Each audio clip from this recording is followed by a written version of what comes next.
മാർക്കോസ് എഴുതിയ സുവിശേഷം 10-ാമത്തെ അധ്യായം അതിൻ്റെ 15-ാമത്തെ വാക്യത്തിൽ നാം ഇങ്ങനെ വായിക്കുന്നു: ദൈവരാജ്യത്തെ ശിശു എന്ന പോലെ കൈക്കൊള്ളാത്തവൻ ആരും ഒരു നാളും അതിൽ കടക്കയില്ല എന്ന് ഞാൻ സത്യമായിട്ട് നിങ്ങളോട് പറയുന്നു എന്ന് പറഞ്ഞു എന്ന് കാണുന്നു. പ്രിയ ദൈവമക്കളെ, ജനങ്ങൾ യേശുക്രിസ്തു എവിടെ ഇരിക്കുന്നു അവിടെയൊക്കെ ജനം സ്വർഗരാജ്യത്തിനെക്കുറിച്ചും യേശുക്രിസ്തുവിൻ്റെ വായിരിക്കുന്ന വചനങ്ങൾ കേൾക്കുവാനും തടിച്ചു കൂടുമായിരുന്നു. അതേപോലെ വീണ്ടും യേശുദേശത്തിൻ്റെ അറ്റത്ത് വന്ന് ഇങ്ങനെ കൂടിയിരുന്ന സമയത്ത് യേശുക്രിസ്തു ദൈവരാജ്യത്തിനെക്കുറിച്ച് സംസാരിച്ചുകൊണ്ടിരുന്ന സമയം പരീശന്മാർ വന്ന് യേശുവിനോട് ക്വസ്റ്റ്യൻ ചോദിക്കുവാനും തർക്കിക്കുവാനും തുടങ്ങി.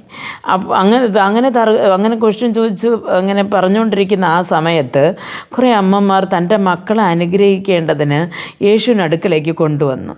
അപ്പോൾ ഈ കൊണ്ടുവരുന്ന സമയത്ത് ശിഷ്യന്മാർ ഇവിടെ പ്രസംഗിച്ചുകൊണ്ടിരിക്കുന്നത് കൊണ്ട് അമ്മമാരെ തടഞ്ഞു. ഇപ്പോഴും കൊണ്ടുവരണം, ഗുരുവിൻ്റെ അടുത്ത് ഇപ്പോൾ കൊണ്ടുവരാൻ പറ്റത്തില്ലെന്ന് പറഞ്ഞ് തടഞ്ഞു. ഇപ്പോൾ ഇതിനെ കണ്ട യേശു പറഞ്ഞു എന്ന് പറഞ്ഞാൽ, അവരെ എൻ്റെ അടുക്കൽ വരുവാൻ വിടുവിൻ, അവരെ തടുക്കരുത്, സ്വർഗരാജ്യം ഇങ്ങനെയുള്ളവരുടേതാണ് എന്ന് പറഞ്ഞു. പ്രിയ ദൈവമക്കളെ, അപ്പോൾ ശിശു എന്ന് പറയുന്നത് നാം കുഞ്ഞായിരിക്കുന്നതല്ല. ശിശു എന്ന് പറയുന്നത് നാം എന്ത് പറഞ്ഞാലും അതിൽ കള്ളോ കപടോ ഉണ്ടോ എന്ന് വിചാരിക്കത്തില്ല. അവർ അങ്ങനെ അതിനെ സ്വീകരിക്കും. പക്ഷേ അതേപോലെ ദൈവവചനം എന്ന് പറയുന്നത് കള്ളവും കപടവും ഉള്ളതല്ല, അത് നീതി ന്യായമുള്ളതും വിശുദ്ധമുള്ളതുമാണ്. അപ്പോൾ ആ ഒരു ദൈവവചനത്തെ, ദൈവം പറയുന്ന ആ ഒരു വചനത്തെ, ബൈബിൾ പറയുന്ന ആ കൽപ്പനകളെ നാം അപ്പടിയെ ഒരു കുഞ്ഞു കുട്ടി എന്ത് സ്വീകരിക്കുന്നു അതേപോലെ നാം സ്വീകരിക്കുമ്പോൾ നമുക്ക് ആ ഒരു ദൈവരാജ്യത്തിൽ പ്രവേശിക്കുവാൻ സാധിക്കും.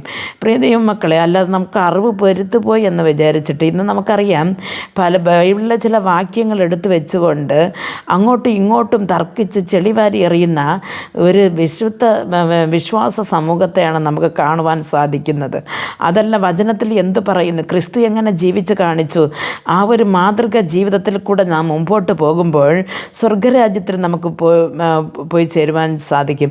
ഒരു കൊച്ചുകുട്ടി എങ്ങനെയാണ് തൻ്റെ മുമ്പിൽ വരുന്നതിനെ സ്വീകരിക്കുന്നുവോ അതേപോലെ നമ്മുടെ മുമ്പിൽ വരുന്ന ദൈവിക വാക്കുകളെയും വാഗ്ദാനങ്ങളെയും നാം സ്വീകരിച്ചുകൊണ്ട്, കൽപ്പനകളെ സ്വീകരിച്ചുകൊണ്ട് നാം ജീവിതത്തിൽ കൂടെ മുമ്പോട്ട് പോകുമ്പോൾ ദൈവത്തിൻ്റെ രാജ്യത്തിൽ പോയി ചേരുവാൻ സാധിക്കും.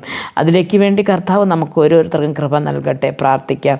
ഞങ്ങളെ അതിവാത്സല്യമായി സ്നേഹിച്ച് വഴി നടത്തുന്ന ആ സ്വർഗസ്ഥ പിതാവേ, ഈ നേരത്തെ വചനം കേട്ടുകൊണ്ടിരുന്ന ഓരോ പൈതങ്ങളെ അപ്പൻ്റെ കരങ്ങൾ തരുന്നു. കർത്താവേ, ഞങ്ങൾ ശിശു എന്ന പോലെ കർത്താവേ വചനങ്ങളെ എടുത്തു വെച്ച് തർക്കിക്കാനല്ല കർത്താവേ, ഞങ്ങൾ കർത്താവേ അതിനെ സ്വീകരിച്ച് അതിൻവണ്ണം ജീവിച്ച് അങ്ങയുടെ രാജ്യത്തിൽ വന്ന് ചേർന്ന് അങ്ങയുടെ ഒപ്പം ജീവിപ്പാൻ ഞങ്ങൾ കൃപ നൽകണമെന്ന് പ്രാർത്ഥിക്കുന്നു. യേശു ക്രിസ്തുവിൻ്റെ നാമത്തിൽ പ്രാർത്ഥിക്കുമ്പോൾ പ്രാർത്ഥനാ കൃപയോട് കേട്ട് മറുപടി നൽകി തരണം നല്ല പിതാവേ. ആമേൻ.